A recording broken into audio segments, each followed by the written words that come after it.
నూతన రాజధాని నిర్మాణం విజయవాడ, గుంటూరు మధ్య అన్నిటికీ కలిసొచ్చే ప్రాంతంగా ఉండాలని ప్రభుత్వం భావిస్తోంది. రాష్ట్ర పర్యటనకు వచ్చిన శివరామకృష్ణ కమిటీ కూడా ఈ ప్రాంతాన్ని ప్రభుత్వం తమ అభిప్రాయంగా వెల్లడించింది. ముందుగా కొత్త రాజధానిపై ట్రాఫిక్ ఒత్తిడిని తగ్గించేందుకు విజయవాడ, గుంటూరు, తెనాలిలను అనుసంధానిస్తూ 184 కిలోమీటర్ల మేర ఔటర్ రింగ్ రోడ్ ఏర్పాటు చేయనున్నారు. దీంతో పాటు కృష్ణానదికి ఇరువైపులా విద్యాలయాలు, జనావాసాలను ఏర్పాటు చేసేందుకు ప్రణాళికలు సిద్ధం చేస్తున్నారు.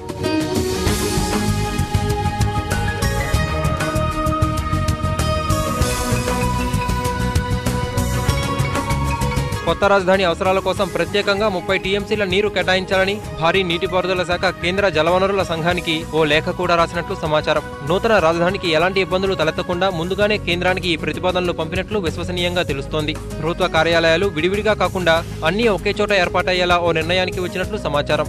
సచివాలయం, శాసనసభ, వివిధ శాఖల కమిషనరేట్లు, డైరెక్టరేట్లు కూడా స్వల్ప దూరంలోనే ఉండేలా సర్కారు చర్యలు తీసుకుంటోంది. రాజధాని నమూనాకు 6 నెలలు పట్టొచ్చన్నది సర్కారు అంచనా. తరువాత దశల వారీగా నిర్మాణం జరగనుంది. కనీసం 100 ఏళ్ల అవసరాలకు తగ్గట్లు రాజధాని నిర్మాణం జరగాలని చంద్రబాబు అధికారులకు స్పష్టం చేసినట్లు తెలుస్తోంది.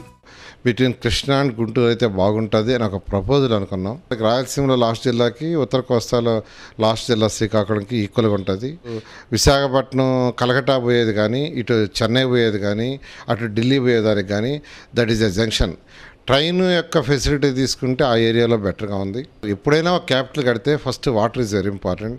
కృష్ణా రివర్ ఉంది కాబట్టి సో వాటర్ యాంగిల్లో కానీ, రోడ్డు ఫెసిలిటీస్ కానీ, ట్రైన్ ఫెసిలిటీస్ కానీ ఈక్వి డిస్టెన్స్ తీసుకున్న అంటే లాస్ట్ జిల్లాలకి అది సెంటర్ అవుతుంది కాబట్టి అక్కడైతే బాగుంటుంది అనేది మేము సూచించాం.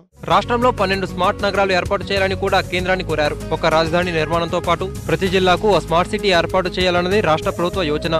రాజధాని నిర్మాణం కోసం ప్రభుత్వ ప్రతినిధులు సింగపూర్ వెళ్లనున్నారు. ఈ నెలాఖరులోనే పట్టణాభివృద్ధి శాఖ మంత్రితో పాటు మరికొందరు అమాత్యులతో కూడిన బృందం సింగపూర్తో పాటు మరో 4 దేశాల్లో పర్యటించనుంది. సింగపూర్లో నగర నిర్మాణం, వారి ప్రణాళికలు అధ్యయనం చేసేందుకు రాష్ట్ర ప్రణాళికా శాఖ నుంచి ఓ అధికారిని కూడా పంపనున్నారు. గుంటూరు, విజయవాడ మధ్య రాజధాని నిర్మిస్తూనే విశాఖను ఆర్థిక రాజధానిగా తీర్చిదిద్దాలన్నది సర్కారు ఆలోచన.